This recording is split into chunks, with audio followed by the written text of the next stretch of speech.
San Lucas capítulo 24, versículo 44 es lo que yo quiero compartir, pero vamos a leer algo desde el primer versículo, 24:1.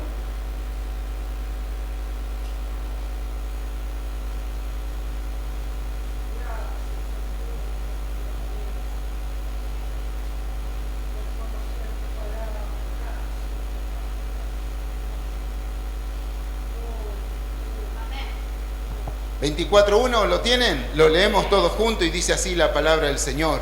El primer día de la semana, muy de mañana, vinieron al sepulcro trayendo las especias aromáticas que habían preparado y algunas otras mujeres con ella, y hallaron removida la piedra del sepulcro.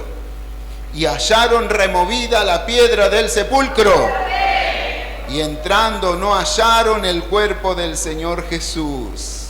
Aconteció que estando ellas perplejas por esto, he aquí se pararon junto a ellas dos varones con vestiduras resplandecientes. Y como tuvieron temor y bajaron el rostro a tierra, le dijeron: ¿por qué buscáis entre los muertos al que vive? Dígalo junto conmigo esto: no está aquí, sino que ha resucitado. Dígalo otra vez conmigo: no está aquí, sino que ha resucitado.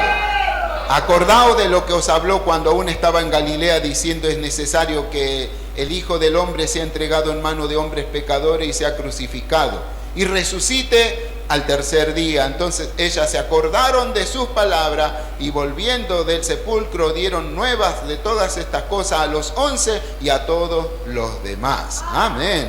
Ahora compartimos el versículo 24 que va a formar parte de nuestra meditación. Y dice así la palabra del Señor. Y les dijo: estas son las palabras que os hablé estando aún con vosotros, que era necesario que se cumpliese todo lo que está escrito de mí en la ley de Moisés, en los profetas y en los salmos. Entonces les abrió el entendimiento para que entendiesen las escrituras. Y les dijo: así está escrito, y así fue necesario que el Cristo padeciese y resucitase de los muertos al tercer día, y que se predicase en su nombre el arrepentimiento y el perdón de pecado en todas las naciones, comenzando desde Jerusalén. Y vosotros sois testigos de estas cosas. He aquí yo enviaré la promesa de mi Padre sobre vosotros, pero quedaos vosotros en la ciudad de Jerusalén hasta que seáis investidos del poder de lo alto.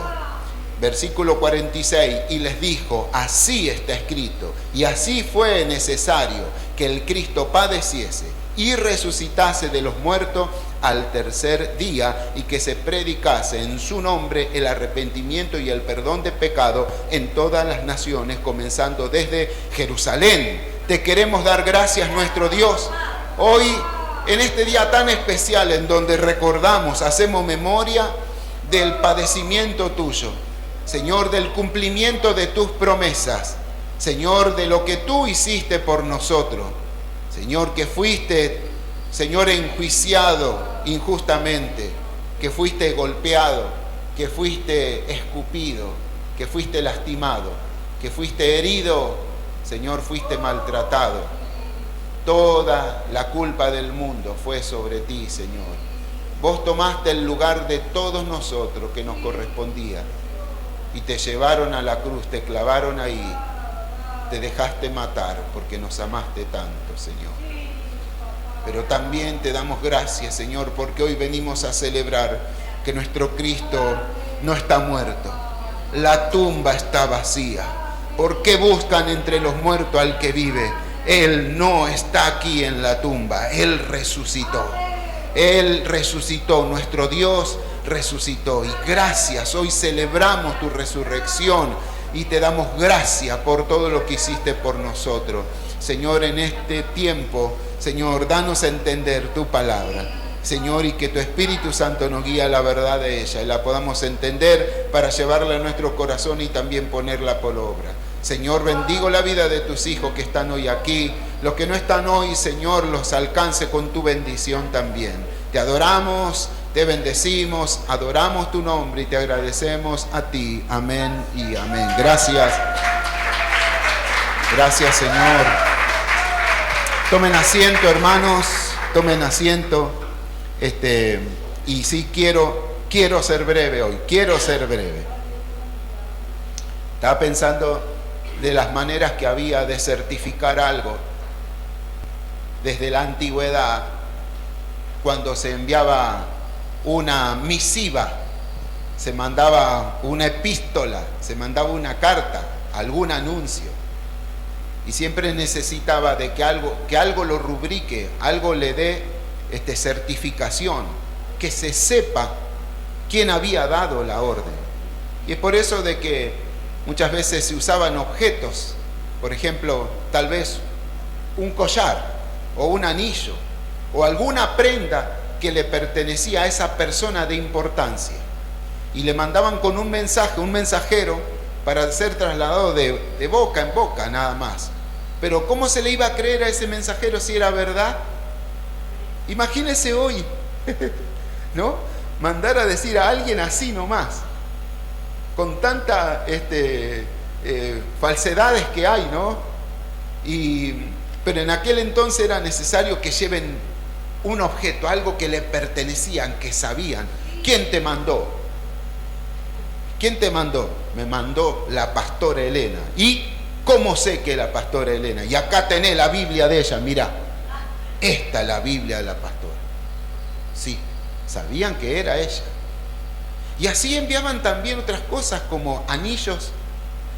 Y tenía algo que testificaba y que certificaba a veces cuando mandaban las cartas luego ya en la antigüedad, más que nada los reyes, la gente de importancia, y con su anillo sellaban, usaban algo así como una cera o lo que nosotros luego conocemos como laca, que se quemaba y se echaba ahí en la carta escrita, y sobre eso se ponía el sello. Y eso era la firma, la certificación, que lo que se mandaba a decir era de parte de alguien muy importante, generalmente de los reyes, de los líderes. Esto es lo que firma. Hoy por hoy nosotros nos toca firmar para avalar de los datos que damos o lo que nosotros firmamos como declaraciones juradas, verdaderamente somos nosotros y cada uno tiene su firma. ¿Se acuerda cuando uno empezaba de chico? Decía, a ver, ¿cómo va a ser mi firma? Y empezamos a practicar. Y yo practiqué un montón de firmas. Y me acuerdo de algunas todavía. Y le daba vuelta y así. Al último, no sé, pero creo que generalmente optamos por la que menos pensábamos que íbamos a hacer. Nos acostumbramos a una cosa, pero esa es nuestra firma. Esa dice, soy yo. Soy yo. Lo que estoy declarando es verdad. Soy yo. ¿Sí? La firma. Y hablando firma, justo es lo que quería compartir con ustedes. Decir que todo esto que nosotros estamos hablando, si se tendría que firmar, sería Jesús el que diría, esta es mi firma. Yo lo afirmo, yo lo digo. La firma de Jesús. Resulta de que es muy significativo esta fecha de Pascua, de Resurrección.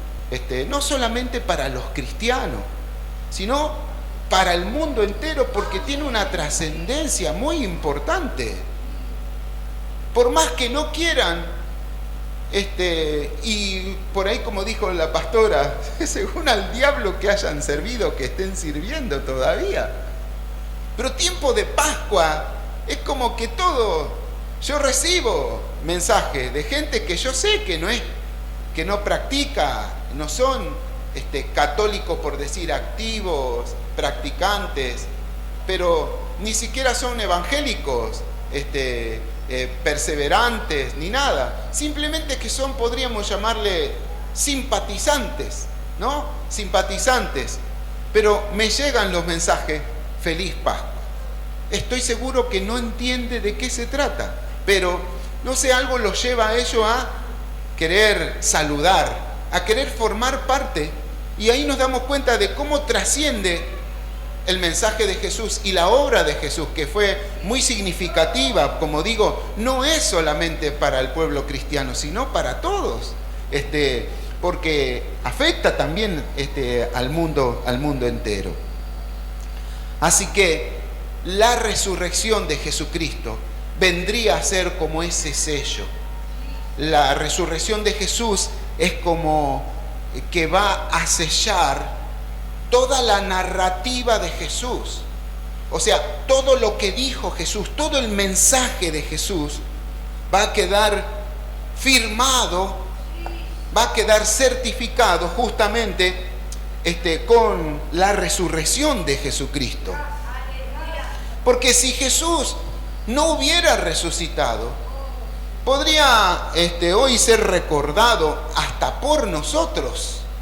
Ni siquiera estuviéramos acá tal vez, pero hubiera sido recordado por nosotros o por tantas personas, por el mundo entero, como otro sabio más, como otra persona muy sabia.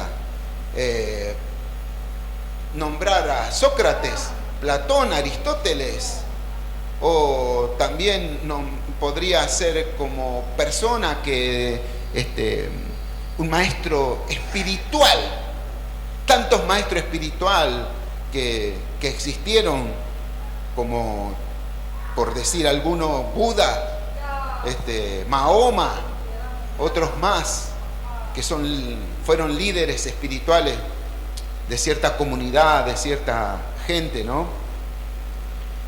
Y digo, si Jesús no hubiera resucitado, entonces hubiera sido para nosotros y para el resto como alguien que dio buenos consejos, que fue una persona sabia, lo recordaríamos también como decir un gran maestro. Pero la resurrección de Jesucristo entonces viene ahora a afirmar, a rubricar, a certificar que todas las cosas que se dijeron de Él, que todo lo que Jesucristo incluso habló, todo el mensaje del Señor, con la resurrección de Jesucristo es ponerle la firma y decir, todo esto que se vino diciendo y lo que yo le anuncié es verdad. Porque Jesús, entre otras cosas, le habló a sus discípulos y le dijo, es necesario que el Hijo del Hombre, es necesario de que yo padezca, así como fue escrito en la Escritura, así como se habló de mí, es necesario que yo padezca y también me van a matar. Pero no voy a quedar ahí, sino que también dice las Escrituras del tercer día, y el tercer día el Señor le dijo claramente que iba a resucitar. Muchos tal vez no lo entendieron, muchos no se acordaron, porque llegado al tercer día, las mujeres no van a celebrar la resurrección de Cristo. Los discípulos tampoco dijeron, amaneció muchacho, vamos al encuentro de Cristo. No lo entendieron, no se acordaron. Pero el tercer día las mujeres van con las especias aromáticas que se acostumbraba para poner ahí en las tumbas y se encuentran con esta gran noticia de que Jesucristo no estaba ahí. Los ángeles tienen que decirle, ¿por qué buscan al que está vivo entre los muertos? No está aquí. Esa es la gran noticia. No está aquí en el sepulcro. Él resucitó. Vayan y díganselo a los demás. Vayan ahora y díganselo a los demás. Por eso es que Cristo, cuando Él hablaba de Dios, hablaba de su Padre, hablaba de la relación que Él tenía con Dios, su Padre. Él hablaba acerca de que el que me ha visto a mí, ha visto al Padre. Y tal vez nosotros, desde este lugar de la historia, para nosotros es podría ser entendible de que Jesucristo diga todas estas cosas, pero para la gente de su época, incluso más para los religiosos, escuchar de que Jesucristo diga: el que me ha visto a mí, ha visto al Padre, y que diga: el Padre y yo uno somos, y escuchar de que hable de la relación con su Padre. Es más, cuando Jesús enseña a orar a sus discípulos, lo primero que le dice es: ustedes van a orar así: Padre nuestro. Es que hasta ese momento nadie se había atrevido a orar a Dios de esta manera. Todos podrían llegar a decir: Dios de Abraham, de Isaac y de Jacob. Era la típica: Dios de Abraham, Dios de Isaac, Dios de Jacob.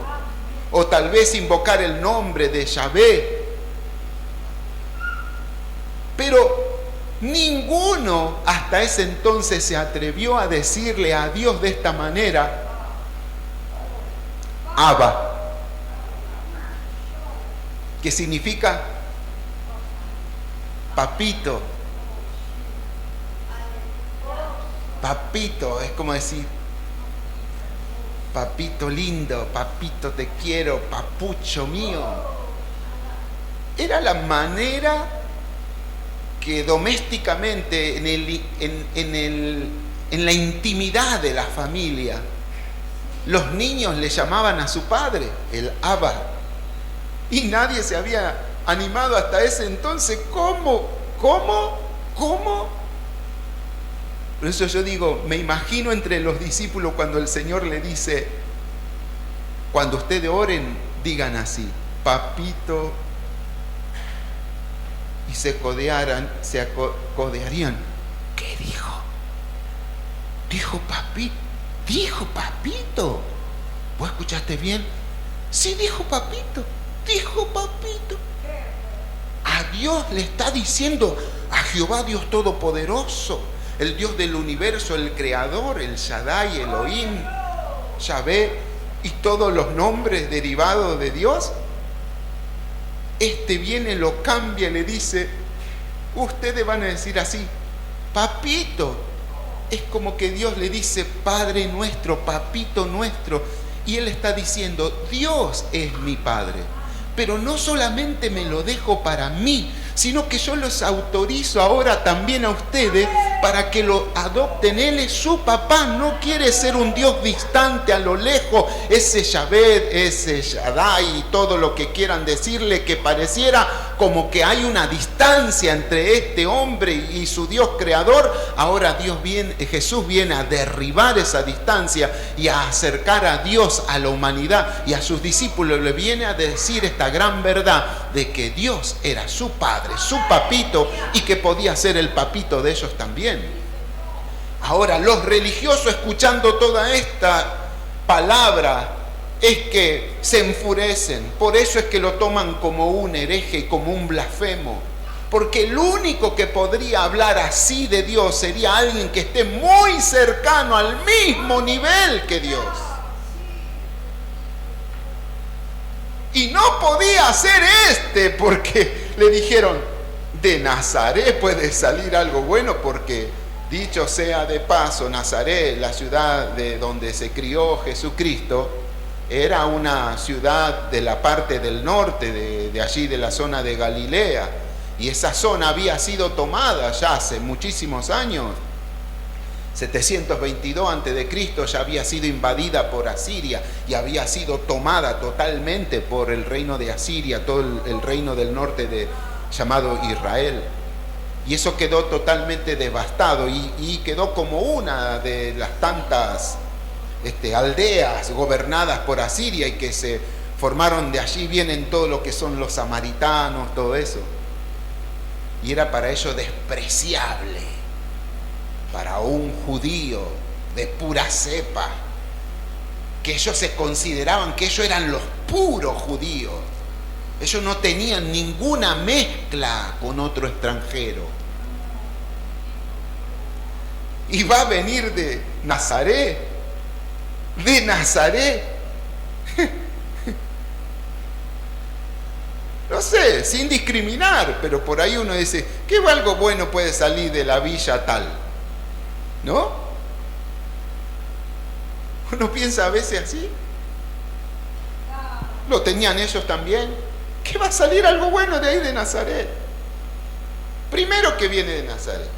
Y después no tiene ni pinta de Mesías.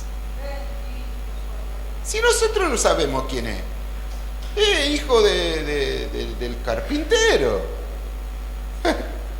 ¿Te acordás la historia de él? Que según dice la mosquita muerta, esa María. Dice ella, inventaron por ahí que lo concibió del Espíritu Santo. ¿De dónde salieron? El atorrante, es el padre José. Es que ellos estaban diciendo, este es un hijo de pecado.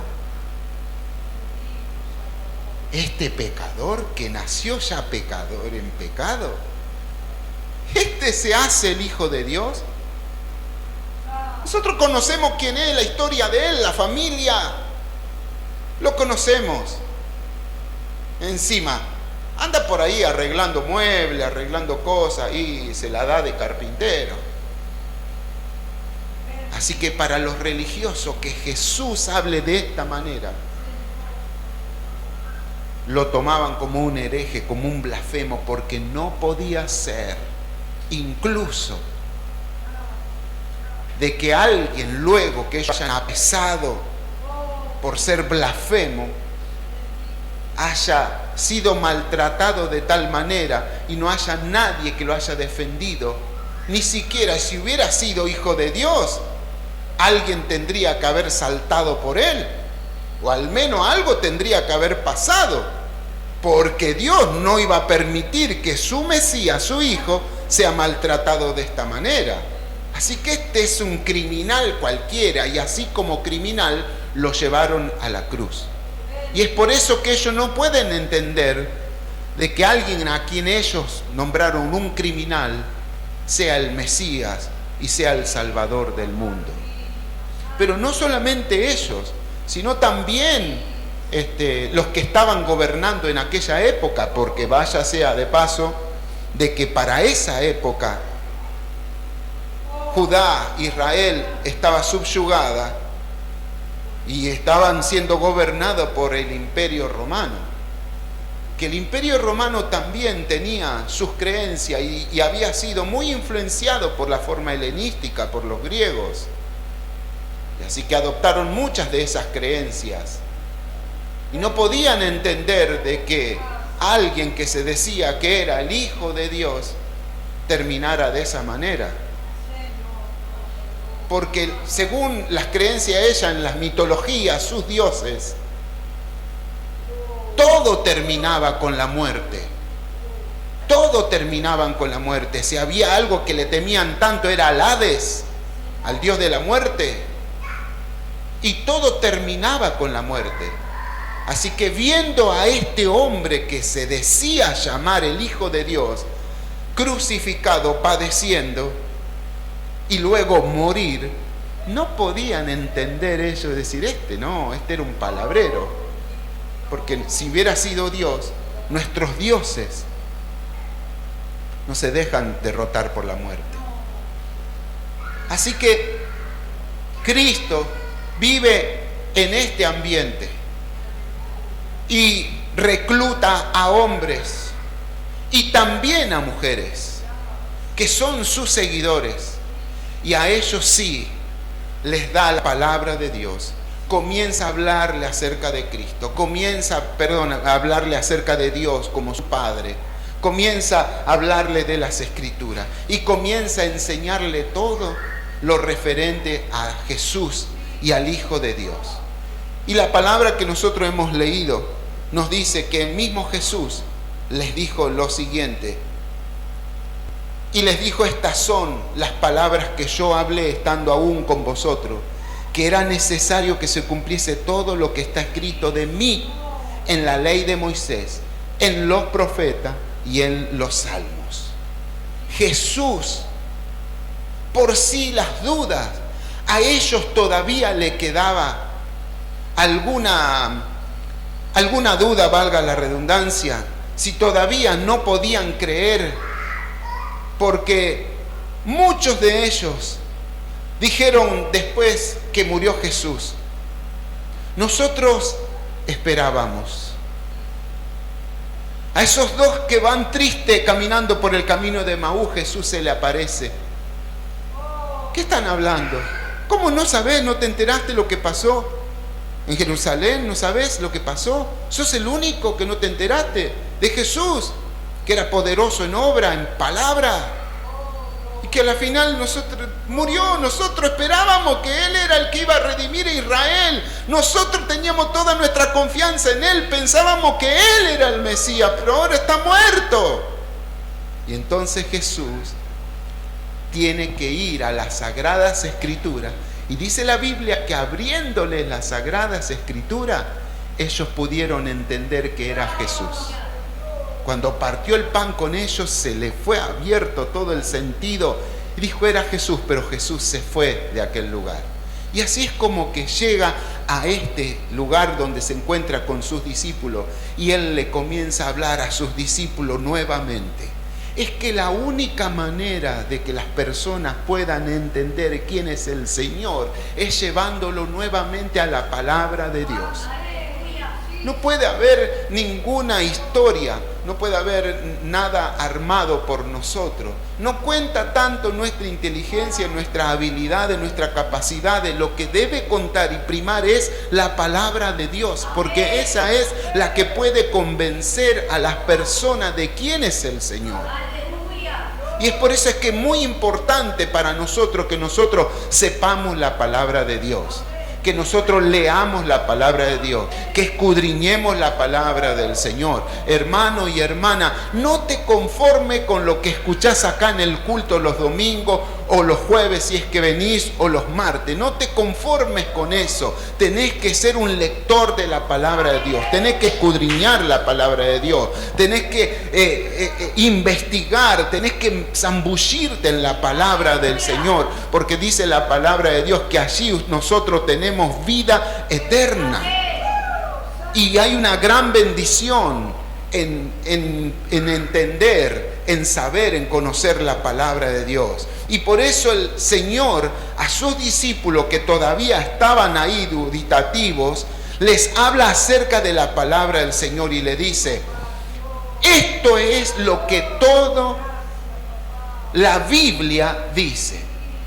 Porque la Biblia que nosotros tenemos no es la Biblia que tenían ellos. Porque nosotros tenemos desde los evangelios para acá un montón de palabras, de cartas, de epístolas, de historia, que ellos no las tenían. Ellos contaban con lo que nosotros tenemos, el Viejo Testamento, el Antiguo Testamento. Eso era la Biblia para ellos. Pero al hablar de la Biblia, lo reducían en tres cosas. Generalmente, en la ley, en los profetas, en los salmos. Lo que le está diciendo el Señor: todo lo que dice la Biblia, todo lo que dice el Antiguo Testamento acerca de mí, se cumple hoy se está cumpliendo. Porque cuando habla acerca, dice, lo que era necesario, todo lo que está escrito de mí en la ley de Moisés. Ley de Moisés se refiere al Pentateuco, a los primeros 5 libros de la Biblia. Y allí en los primeros 5 libros de la Biblia vamos a encontrar a Jesús. Empezando ya desde el Éxodo podemos tener una clara visión de Cristo, cuando justamente Dios instituye la Pascua. Que la Pascua, que era una celebración, celebraban por anticipado de que el Señor, Dios, Jehová Dios Todopoderoso, los iba a sacar de la esclavitud. Instituye la Pascua. Y allí, ¿cuál es?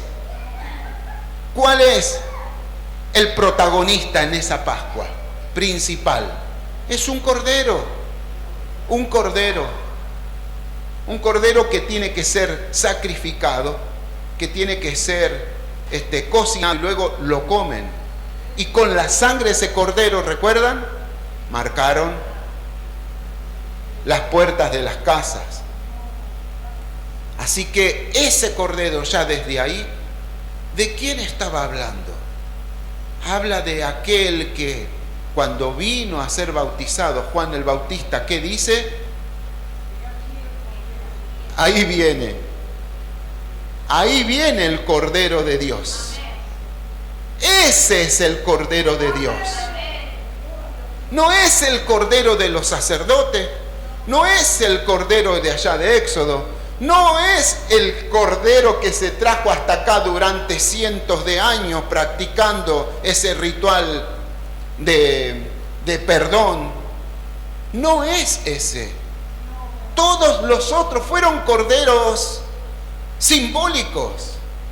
Pero ahí viene el Cordero de Dios. Ese es el Cordero de Dios. Y dice algo más, que quita el pecado del mundo.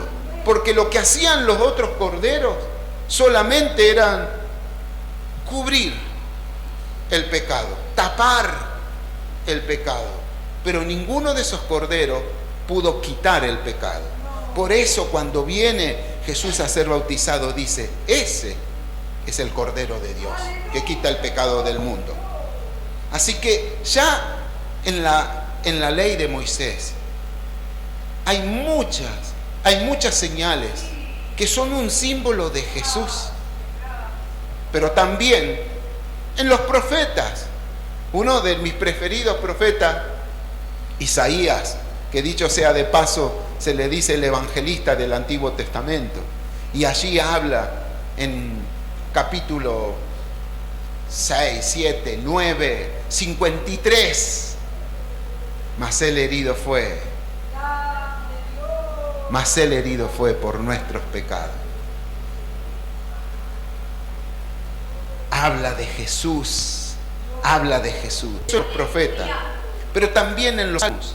Tantos salmos que hablan acerca de Jesús. Uno de los salmos principales, el Salmo 22.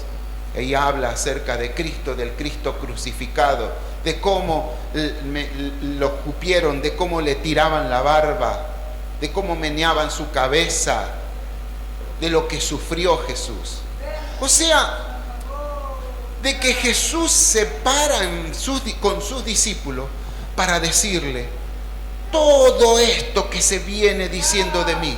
No solamente en la ley, no solamente en los profetas, no solamente en los salmos. Todo esto que se viene diciendo de mí era necesario que pase. Pero también había algo más, que hablan también en los profetas, que al tercer día Dios les daría vida. Y Él está diciendo, así como se cumplió todo lo que Dios vino hablando, también se cumplió hoy, porque con la resurrección de Cristo el Señor venía a decir, yo vengo a certificar todo lo que viene diciendo mi Padre, lo que vienen diciendo la ley, los profetas, los salmos, hoy lo certifico que todo eso es verdad. Por eso es muy importante la resurrección de Cristo, porque si Cristo no hubiera resucitado, todo lo que se hubiese dicho, todo lo que estaba escrito, hubiera quedado en la nada. Y es por eso que tanta importancia tiene la resurrección de Jesucristo. El Señor dice, así era necesario, que el Cristo tenía que padecer. Pero no solamente padecer, sino también resucitarse de los muertos al tercer día. Pero hay algo más que a veces se nos escapa. Porque con la resurrección de Jesucristo, el Señor también sella su mandato, pero no ya para Él, sino el mandato para la iglesia.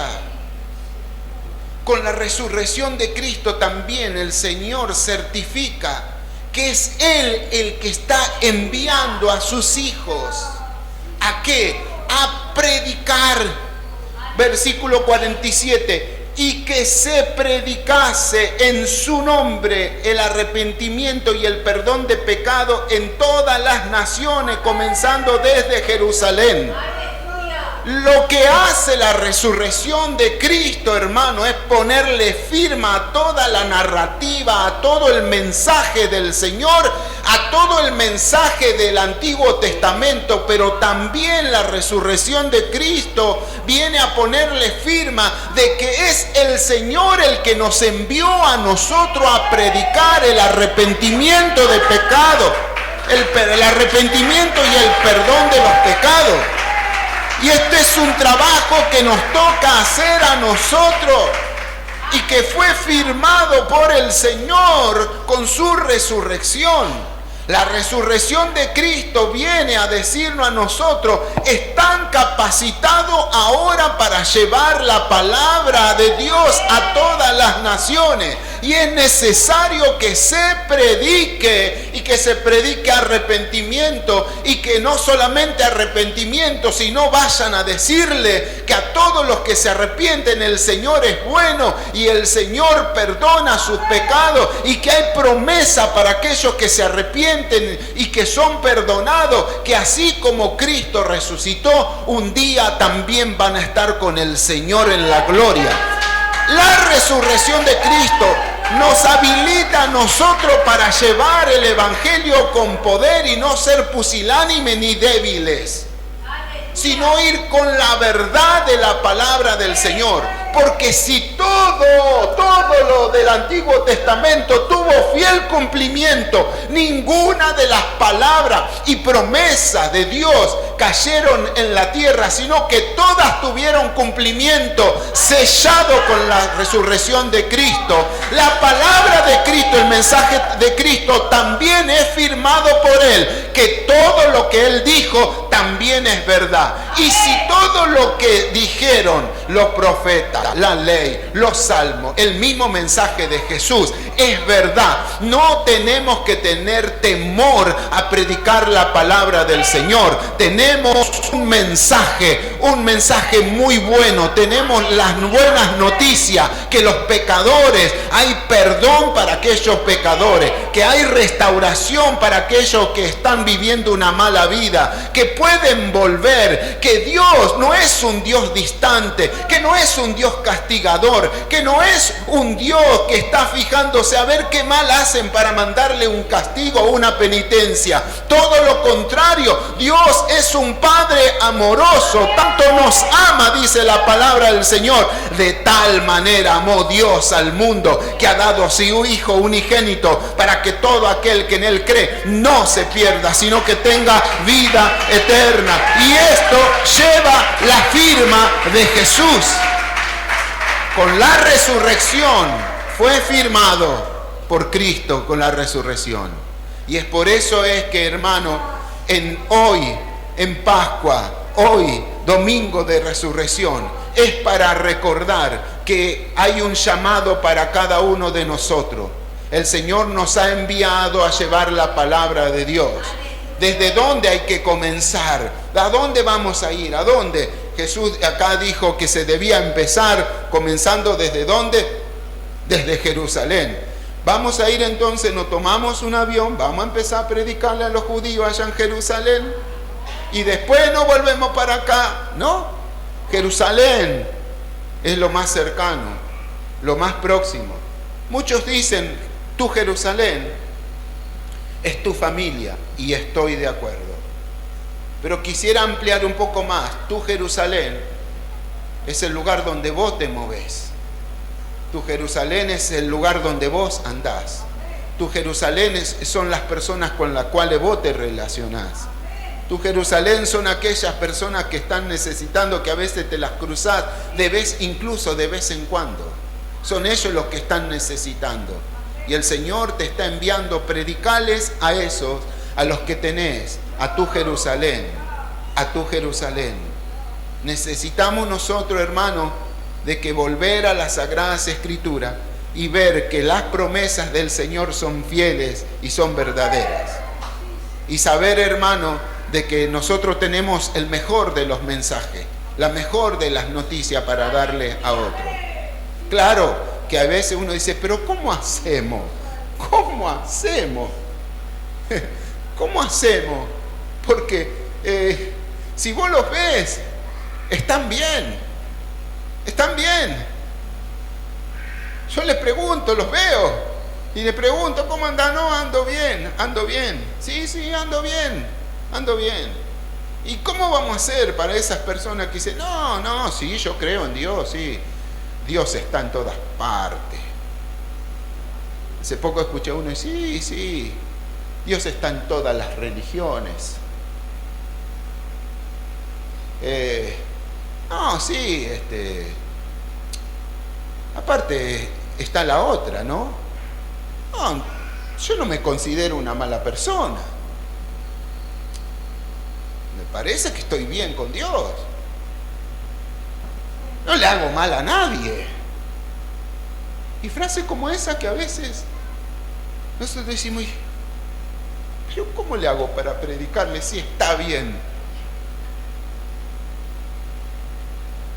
Y el Señor a nosotros no nos dijo que nosotros tenemos que predicarle a las personas que están mal. Dijo que teníamos que predicarle a todos. No, pero este está bien, predicale igual.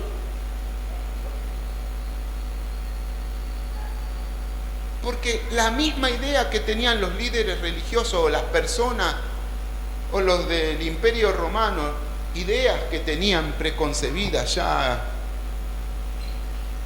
ninguna de esas les sirvió para acercarlo a Dios. Todo lo contrario, los alejó. Y que te digo, todo eso que los demás dicen que están bien, bueno, todo ese bienestar también los está alejando de Dios.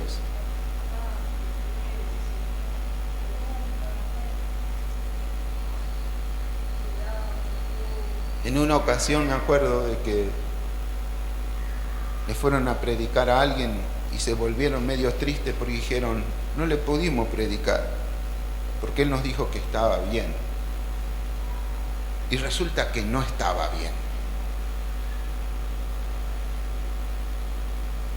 Y el Señor nos manda a nosotros a predicar. Y tal vez, hermanos, no es necesario de que agarres el megáfono o que vayas con palabras condenatorias. Pero nosotros, ¿qué dice nuestra vida? ¿Cómo predicamos nosotros? ¿Qué ven de nosotros? ¿Qué es lo que están viendo de nuestras vidas ellos? ¿Sabés que los que tenés ahí en Jerusalén alrededor tuyo necesitan de Dios? Fíjate bien, observalos bien, porque hay un momento en donde ellos van a estar sí o sí necesitados de Dios. Y ese es tu momento para poder llevar la palabra de Dios. ¿Cómo lo voy a hacer? ¿Cómo lo vas a hacer? No sé. No sé cómo lo vas a hacer. Pero estoy seguro que si vos estás en comunión con Dios y en su palabra, en ese mismo momento Dios te va a dar la forma, la manera. ¿O acaso pensaste que todas las veces que vos hablaste de Cristo lo hiciste porque ya tenías un chamullo armado? No, el Espíritu Santo, lo voy a usar acá, Mario, justo que está con este que necesita. Y Mario ni se da cuenta, pero el Espíritu Santo toma la boca, la lengua y le empieza a hablar a su manera, a la manera de Mario. No es que Mario hace... se transforma y empieza a hablar. No te va a pasar a vos tampoco. Dios va a tomar tu vida y así como sos te puede usar. Así que llegado el momento, no te preocupes en ese momento cómo lo vas a hacer. Lo que sí tenés que estar dispuesto es decir, Señor, yo estoy dispuesto. Yo estoy dispuesto, Señor. Yo quiero ser como esos discípulos que te escucharon, que te vieron en Domingo de Resurrección y que vos los confrontaste a que lleven una vez más, porque no era solamente escuchar la palabra de Dios, sino también era recordarles que tenían que seguir predicando. Y qué bueno que hoy, domingo de resurrección, el Señor viene a nosotros a decirnos: gente, chicas y chicos, gente de Dios, iglesia, Jesús es mi pastor, yo resucité. Prediquen, prediquen, prediquen, lleven la palabra, no se cansen, no se callen, no cierren la boca, busquen a los perdidos, encuéntrenlos, están cerca, no hace falta que vayan tan lejos, pero ahí donde estás, sea un anunciador, un predicador. Y ¿sabe qué? Te aseguro de que Dios va a hacer la obra, que el Señor lo va a hacer. Y esto no es que lo digo yo, a través de la palabra lo podemos ver, a través de la palabra lo podemos ver. Y para terminar, citar a Pablo allí en Corintio, cuando le dice a los corintios: el Señor ha decidido, por la locura de la predicación, salvar a los perdidos. Así que sí, hermano, el evangelio para muchos es locura, pero como alguien dijo, bendita locura que un día me vio perdido y me encontró, bendita locura que me salvó, bendita locura que sanó a mi hermano, bendita locura que hizo que mi madre venga a los caminos del Señor, bendita locura que me mantuvo firme hasta acá en el camino del Señor. Así que sí, si te dicen esto es locura, y sí, es una bendita locura, pero esta locura del evangelio es la única manera que el ser humano tiene para entrar en el reino de Dios. No hay otra manera. Es a través de la predicación del evangelio, y por eso esto también lleva la firma de Jesús, te lo aseguro, porque Cristo ya puso la firma con su resurrección. Queremos darte gracias, Señor. Gracias. Todo ha tenido cumplimiento. Todo fue como tú ya lo habías dicho. Todo fue conforme a las Sagradas Escrituras.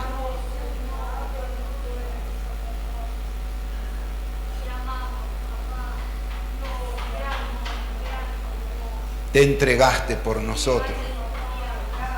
Lo cumpliste al pie de la letra. Cumpliste con la promesa del Padre. Pusiste tu sello, Señor. Lo firmaste con tu resurrección.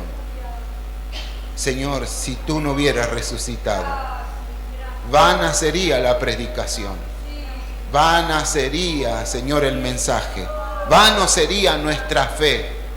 Vano sería que estemos hoy acá. Pero, Señor, todo cobra sentido cuando recordamos que vos resucitaste, que vos ya no estás más. Ya no estás más en la tumba. La tumba está vacía porque tú vives y vives para siempre. Nosotros queremos ser esos seguidores, Señor. Queremos ser como aquellos que te escucharon ese domingo de resurrección. Y escucharon, Señor, el mandato tuyo: ir, predicar el evangelio. Señor, tú nos llamas una vez más. Y queremos ahí donde estamos, donde nos movemos, con quienes nos relacionamos, llevar tu palabra. Lo único que te podemos decir: acá estamos, Señor.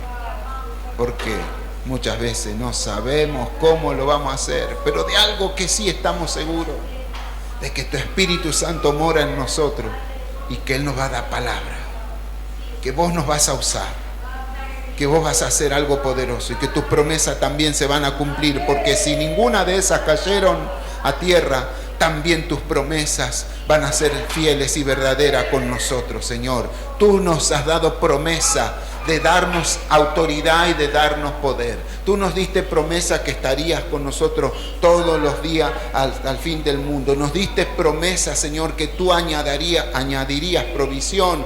Nos diste promesa de que tú serías nuestra protección. Tú, Señor amado, nos diste promesa de vida eterna.